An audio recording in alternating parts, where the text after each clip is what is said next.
வணக்கம். என்னடா தம்ப்நெயில்ல கோபிநாத்தோட படம் போட்டு ப்ளீஸ் இந்த வீடியோவை பார்க்காதீங்க அப்படின்னு போட்டிருக்குன்னு பார்க்கிங்களா?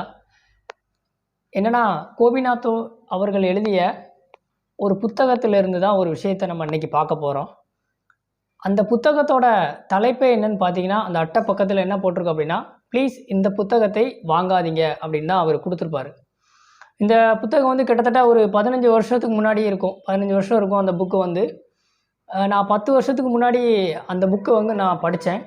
இப்போ மறுபடியும் அந்த புக்கை நான் ரீட் பண்ணும்போது, அதில் இருந்து சில விஷயங்களை வந்து உங்களோட பகிர்ந்துக்கணும் அப்படின்னு நான் நினைக்கிறேன். ஸோ அதில் ஒரு விஷயத்தை தான் நம்ம இப்போ இன்றைக்கி நம்ம பார்க்க போகிறோம். ரொம்ப ஒரு சுவாரஸ்யமான முக்கியமான விஷயம். அந்த புத்தகத்தில் நிறையா சுவாரஸ்யமான விஷயங்கள் இருக்கும், நல்ல கருத்துக்கள் இருக்கும்.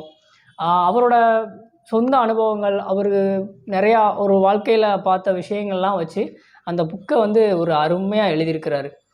இப்போ திரும்ப அந்த புத்தகத்தை படிக்கும்போது அந்த நிறையா விஷயங்கள் வந்து ஞாபகம் வருது. ஸோ ரொம்ப நல்லாவும் இருக்குது. ஸோ அதை உங்களோட பகிர்ந்துக்கணும் அப்படிங்கன்னா இந்த வீடியோவை நம்ம அப்படி கொடுத்துருக்கோம். இப்போ அந்த புத்தகத்தில் ஒரு ஒரு கருத்து வருது. ஸோ அது என்ன அப்படின்னா, இப்போ நீங்கள் அதில் பாருங்கள், ஸ்க்ரீனில் பாருங்கள். எல்லோருக்கும் நல்லவனாக இருக்க யாராலும் முடியாது. நீங்கள் தப்பு செய்ய வேண்டும் என்று நினைக்காமல் செய்யும் எந்த செயலுக்காகவும் சம்பந்தமில்லாதவர்களின் விமர்சனங்களுக்காக பயந்து கொண்டு அதை செய்யாமல் முடங்கி போகாதீர்கள். ஸோ அப்படின்னு அதில் கொடுத்துருக்காரு. இப்போ நம்ம எல்லாருக்கும் நல்லவங்களாக யாராலையுமே இருக்க முடியாது. இப்போ ஒரு செயல் செய்யும்போது அது வந்து எல்லாருக்கும் நல்லதாக படும் அப்படின்னு சொல்ல முடியாது. ஆனால் நாம் செய்யும்போது அது எல்லாருக்கும் நல்லதாக இருக்கணும் அப்படின்னு நினச்சி நம்ம செய்வோம். நம்மளை மாதிரி பல பேர் அப்படி நல்ல விஷயங்களை செய்வாங்க. ஸோ அதில் வந்து சில விமர்சனங்கள் வரலாம், கெட்ட பெயர்கள் வரலாம், நிறையா எதிர்ப்புகள் வரலாம். ஸோ அப்படிலாம் அந்த மாதிரி சூழ்நிலைகள்லாம் வரும்போது நீங்கள் தப்பு செய்கிறீங்க அப்படின்னு இல்லாமல் நல்ல விஷயங்களை நீங்கள் நல்லது தான் அப்படின்னு நினச்சி நாம் செஞ்சோம் அப்படின்னா, ஸோ அந்த மாதிரி விமர்சனங்களுக்கோ இடையூறுகளுக்கோ தடைகளுக்கோ நம்ம அஞ்சாமல் பயப்படாமல் அதை தொடர்ச்சியாக செய்யணும் அப்படின்னு தான் அதில் தெளிவாக சொல்கிறார்.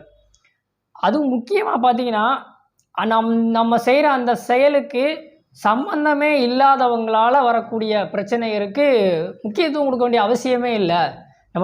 நம்ம நல்ல வழியில் தான் பண்ணுறோம், நல்ல விஷயந்தான் பண்ணுறோம் அப்படின்னா இன்னும் நல்லா துணிஞ்சு அதை செய்யலாம். இல்லை சம்மந்தப்படுறவங்களால சில பிரச்சனைகளோ இடையூறுகளோ சில ஆலோசனைகளோ வரும்போது சரி அதை கொஞ்சம் பார்க்கணும், ரைட் அதில் என்ன எதனால் அப்படின்னு. ஸோ மற்றபடி சம்மந்தமே இல்லாமல் விஷயம் யாராவது அந்த மாதிரி அதுக்கு இடையூறோ ஏதோ பண்ணும்போது நம்ம அதனால் முடங்கி போயிடக்கூடாது. அந்த விஷயங்களை தொடர்ச்சியாக துணிஞ்சு செஞ்சோம் அப்படின்னா கண்டிப்பாக வெற்றி நிச்சயம். ஸோ அப்படின்னு தான் அதில் ரொம்ப தெளிவாக சொல்கிறாரு. அந்த மாதிரி நிறையா கருத்துக்கள் வந்து அந்த புத்தகத்தில் இருக்குது. கருத்துக்கள்லாம் இடையில நிறையா கருத்துக்கள் கொடுத்துருக்கோம். ஸோ அந்த புத்தகத்தை எல்லோரும் படிக்கக்கூடிய ஒரு அருமையான புத்தகம். ஸோ அதனால் உங்களோட இதை பகிர்ந்துக்கிறேன்.